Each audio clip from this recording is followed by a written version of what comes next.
Am I the asshole for getting rid of the foster child my family has had for 7 years, and I don't care if it makes me a bad person? Firstly, please reserve judgment until the end. If you still think I'm a bad person after reading this, I won't stop you. I'm a 30-year-old man. My mom was a foster carer for the last 11 years before she passed away, and she made me promise that I would take over when she died. She had heart failure, but had lived for 7 years after diagnosis. She had 2 foster children, John and Paul. John came to live with us when I was 19 years old, and he was 8 and had severe behavioral issues linked to his trauma. My world was turned upside down. But I very quickly grew to love him. Underneath the trauma and the difficulties, he was an amazing boy who I loved with my entire heart. He's now 19 himself and still lives with me. He just finished high school, and I have no plans to move him out until he is ready. John and I have a great relationship. On the other hand, Paul is 16 years old. He came to live with us when he was 9. Paul has severe special needs, and no matter how much I've tried, I just cannot connect with him in the same way I did for John. Whereas John's behavior never bothered me, with Paul they do. I find him frustrating, and I have to remind myself that he is only on the same level as a 3/4-year-old mentally, and it's not fair that I get frustrated at him. When Mum was still alive, she took the main role of looking after Paul, and I supported her. Which was okay, but I knew that when she was gone I would struggle with him by myself. I didn't sign up to do this. I didn't sign up to look after him for the rest of my life, I just didn't. Mum died 6 months ago, and I said to myself I would try. I kept Paul for all this time, but I just can't cope with him. I can't. I told my social worker that he needs to be moved by the end of the month because I just can't manage. I want to continue fostering, and I love being a foster carer. But I just cannot meet his needs, and it was different when Mum was still alive. I feel so guilty because I made my mum a promise that I would care for him until he was at least 18. But I'm building resentment towards him, and it isn't fair on him. He deserves to have someone who loves and cares for him in the ways that I just can't. So yeah, call me selfish, call me scum. Whatever, I deserve it. Relevant comments. Comment 1. Have you looked into state programs that could help with having a nurse or special needs caregiver to help with the burden? Uprooting Paul could hurt him even more, and he might be looking at you for support. Look into some programs to help and see what they say. If you need to move Paul, make sure you can discuss it with him. With him having a mind of a 3/4-year-old, that does some real damage to him if you aren't careful. My condolences and good luck. Edit. The other commenters are providing good advice and words of encouragement. OP. I've tried everything, any and all resources and support there is. When he's at school, it's not too bad. He has a transport to and from school every day and has a career who comes and takes him out for 5 hours each week. Plus I have 2 days each month where he is sent to a different foster carer, so I can have some peace time. But even with the support I can't manage it. I feel guilty for giving up, but I honestly tried my best. This doesn't mean I'm cutting him off completely. I'll still visit him sometimes. But I can't meet his needs, and I really tried. OP responds to multiple questions about suck it in and continuing with fostering Paul, and if there are any programs or residential homes that work with people like Paul. OP, no. Don't worry, they already have a place for him in a residential home. I don't know if the system is different in different countries, but giving notice here on a placement isn't seen as the end of you fostering, and I didn't have to justify it beyond, I just can't cope, luckily. Because I would have broken down if I had had to find justifications for it. It's funny. My mum used to say that the agency would always have had a way harder time playing John than Paul. John has very mild learning disabilities, but mainly linked to trauma. And had very bad behavior, even now, linked to his trauma, even though it's way better than when he was 8. LOL. He's given me black eyes and bloody noses, smashed my laptops and TVs. And there was never a point, throughout all of that, where I ever thought I wouldn't give up on him. I would foster another child like him in a heartbeat and struggled to see why anyone wouldn't. To me, he was just a kid in a tough spot, and our love helped him. My mum explained to me that children like him are actually harder to place because people are less forgiving of behaviors without a cause they can physically see, like an obvious learning disability. I really tried to extend that to Paul, genuinely I did. I just couldn't. It just didn't click. I can't do the care he needs, sadly. And it's gutting for me because I really tried. And even though, I don't feel that intense love for him that I do for John. I would never want Paul to be put in harm, or not cared for. That isn't how the foster care system works. Me being unable to cope with Paul, who has extreme needs, means I should never be able to care for potential 10s of children that I can support throughout my lifetime. Because I cannot support one child is severe. Sen means that any potential foster children that I could support should what? Just continue living in residential group homes. Have a think about how that logic works for you. Me admitting I can't cope with one child means the 10s of future children could go without care and love in your world. Does that make sense to you? He is already on the highest package of support, which is immense, and I'm entirely grateful to my agency. But even with it, I'm not in a position to support him how he needs it, unfortunately. He already has a place in a residential home, and I will still visit him. I don't want to just move him there and pretend he never was part of my life. I'm not that heartless, at least LOL update. It has now been a few days since Paul moved out, so I thought I would give a little update. Firstly, I want to thank everyone who took the time to read my previous post and for those who offered support and understanding. It meant a lot, honestly. Paul has been placed with a new family who specialize in caring for children with severe special needs. I believe this is the best environment for him, and he seems to be settling in well. I am keeping in touch with his new carers, and they've assured me that he's receiving the care and attention he needs. At first the house felt different. Quieter but also emptier. There's a lingering sense of guilt, but I'm also more at peace knowing he's in a place better suited to his needs. John and I have had more time to spend together, which has been nice. We've talked a lot about everything that's happened, and I'm grateful for his understanding and support.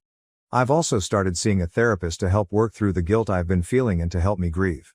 Yesterday, my agency reached out saying they have 2 little boys needing housing for a short-term placement.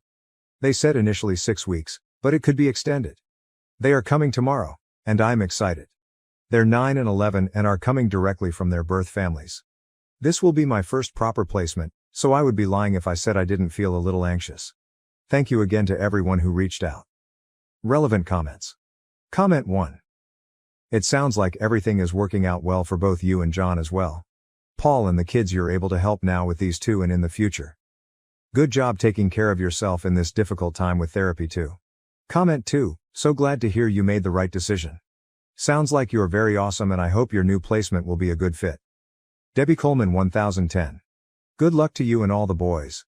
You did the right thing for you all.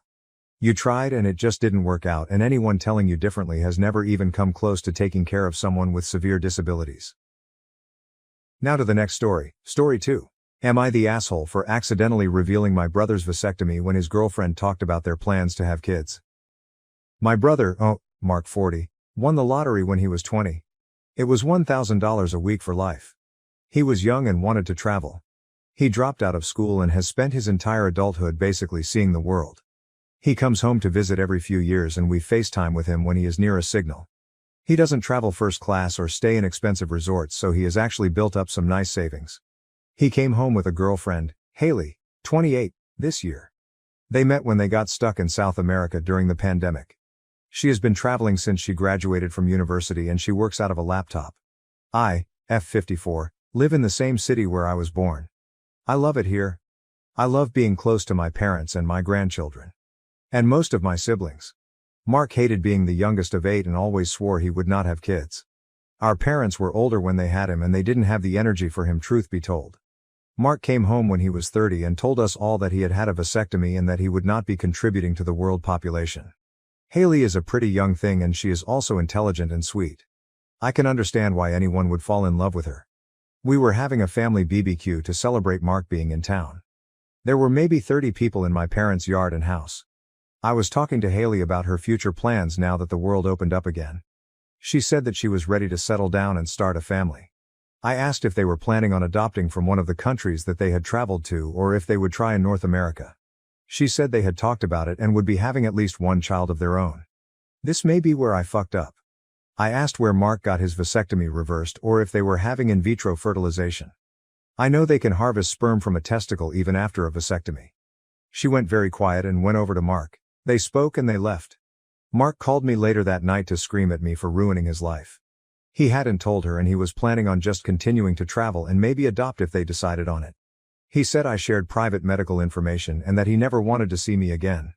I apologized over and over. I seriously had no way of knowing that he was planning a future with this girl without telling her a pretty big piece of the puzzle might be missing. I feel bad for him, but I think he should have told her. Relevant comments. Comment 1. Your brother is a self-centered jerk. He was just going to lie and string that poor girl along. Thank you so much for telling her the truth even if it was an accident. God, what an $1 your brother is. Shame on him. Please tell everyone he dates that he has had a vasectomy. OP. He's usually not in the country. OP on how old the girlfriend was when her brother met her. OP. I think she was 25 when they met. Comment 2. I mean, did you slip up or did you know you were kicking a wasp's nest? OP. They have been together for almost 3 years and are planning one biological kid. I assumed it must have come up. Comment 3. So they talked about it and he didn't bring it up on his own terms at all? Wouldn't that have been the time for him to tell his partner about the vasectomy? Update. My brother now refuses to visit our parents if I'm around because I accidentally told his girlfriend at the time that he had a vasectomy when she told me that they were trying for kids. So it wasn't that he was planning on reversing his vasectomy or anything, he wanted to do the same as that poor woman's boyfriend. Just lead her on until it was too late for her to have kids. He came by this summer with his girlfriend and I stayed away. I guess he told this one that he and I have a bad relationship and that I'm jealous of his riches, lol, after his lottery win. I'm not going to do anything about it, but I hope she finds out before he screws her future as well. Sort of a funny thing though. His lottery money may run out soon. It turns out that he should have paid more attention. The money he won was $1,000 a week for life and was actually only for 25 years. He does have savings, so he shouldn't be destitute or anything, but he also does not have a pension or anything. I am interested to see what happens in 4 years. Comments. Comment 1. You might have spilled the beans, but it looks like his secret was bound to come out sooner or later anyway. It's cool that you're not trying to get involved, but hoping his girlfriend finds out shows you still care about her. Comment 2. Where are your parents on this? If I knew my sons were this manipulative and deceitful, I'd be disgusted. I'd also be telling every single woman he brings home, which means they'd vanish, I'm sure. Now to the next story, story 3. My girlfriend is convinced that I'm having an affair with my doubles partner. I am not, and it's driving me mad. I am a pro athlete, I won't say which sport exactly for anonymity, but it's one where you can play singles and doubles. I met my girlfriend 2.5 years ago and we had a wonderful relationship. I also made it very clear from the beginning that I would often have to be away traveling around the country and occasionally internationally to compete in tournaments, and she accepted this and has never had a problem with it until the coaches paired me with this girl who I'll call Lucy. Who I'll admit I have become good friends with, but that's it, she isn't my type. Lucy is very conventionally attractive and most guys, 100% not me, would find her more attractive than my girlfriend. I think some of her gossipy friends have gotten into her head telling her she shouldn't trust me going to hotels with this attractive girl without her there. My girlfriend is always welcome to come along to spectate but usually can't because of work. She then started reading into things that aren't there, like not being happy that me and Lucy hugged each other after winning a tournament together recently. Like what? And apparently looking too close on the team's social media even though those pictures are designed to make the team look tight. She is asking all sorts of unreasonable things, like asking me to stay in a separate hotel with Lucy. The coaches book the hotels and the whole team stays in the same one. It would look so strange if I asked not to be with them. My girlfriend was not happy with this explanation. She is now demanding that I ask for a different doubles partner, which I refuse to do, firstly because doing so to me would be like admitting there's something going on when there isn't, and secondly I am not messing with my chances of success and winning titles because she can't get over her insecurities. During a recent conversation I admitted to my girlfriend that soon in the run-up to the Olympics I will probably be spending more time training with Lucy than ever before, and she absolutely blew up saying she loves me but can't deny what's going on right in front of her eyes and she can't do this anymore. I screamed there is nothing going on and she stormed out and said she is going to her parents for a few days. And that's where we are at the moment. My goodness, I love this girl so much and I just want her to trust me, damn it. I have never given her a reason not to. Any advice on how to convince her to trust me? Please don't ditch Lucy as a doubles partner because I ain't doing that. TLDR, I have an attractive mixed doubles partner I play at pro level with. My girlfriend has listened to gossip and believes I'm having an affair. I am not. Any advice? Relevant comments. Commenter, what Olympic sports have specific mixed doubles events for people who only play mixed doubles? I know tennis has mixed doubles, but the pairings are made from the people who have already qualified as individuals or non-mixed doubles. I don't think you're doing anything wrong. So this isn't a suggestion, just a question. Why do you specifically play mixed doubles instead of singles or non-mixed doubles? OP, I play all three. There's no rule against competing in all of them. Mixed doubles is just the most successful for me at the moment. Commenter, you have a strong emotional connection with another female. Your relationship isn't just like co-workers, you guys are partners in a sport. Can you really blame her for not liking it? She didn't start a relationship with you and expected you to have such a strong bond with another female. And the more time you guys spend together, the stronger that bond is going to become. I understand it's because of your career, but who would want a partner that has a strong connection with another person of opposite sex, making a career together? They would prefer it if their partner didn't have that. OP, you make a good point, but she knew what she was signing up for at the beginning. I made it perfectly clear what dating an athlete in this sport would be like, including that it would mean training and potentially partnering up with women who are very physically fit. She was always okay with this until Lucy. Update. I don't know if anyone really wanted an update, but things got pretty crazy.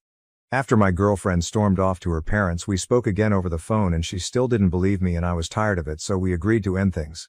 She came and collected her stuff a couple of days later and I thought that would be the end. Then 3 weeks passed and she suddenly came to my place at night telling me what a fool she had been and claiming she had come to her senses and knew I wasn't cheating. I was pretty happy to hear that, and we had some pretty great make-up sex and it seemed the problem was solved. Then for like a week and a half I started to get very suspicious of this sudden change of heart. How she went from being 100% sure I was having an affair to 100% sure I'm not, like the flick of a switch. Her behavior was also off, like she was trying too hard to make it up to me. She was never asking me to do any chores like she completely fairly did before. I was coming home to a girlfriend who had my favorite meal made on the table and dressed up sexy for me, which was out of character. I then confronted her, demanding to know why the sudden change. She denied it at first but then admitted that she hired a PI in those 3 weeks she was gone to get proof of me and Lucy having an affair to prove she was right. When in fact he did the opposite when he told her after his weeks of watching that we definitely wasn't having an affair. This was a breach of trust and of my private life, so I told her we are over permanently this time. She actually accepted this quite calmly, seeming pretty resigned to it. We then parted amicably. She packed and left again, but I did speak to her yesterday where she seemed in okay spirits enjoying Christmas with her family, and she told me she is getting therapy in the new year to work on her issues and paranoia. And for me, I am all good. I thought I would be really broken up about it, but I actually feel quite happy and free. Just enjoying Christmas and looking forward to trying to get into the Olympics without all the drama. Oh, and to those who thought Lucy might have been into me, she has not made any moves on me since the breakup at all, and there has been no changes in our dynamic. Thanks to all who commented. TLDR. We broke up. She came back claiming to believe me. Turned out she hired a PI. We permanently broke up over this. We are both doing well. Thank you for watching. If you haven't subscribed yet, please do so and hit the notification bell to stay updated with more shocking real-life stories happening around you.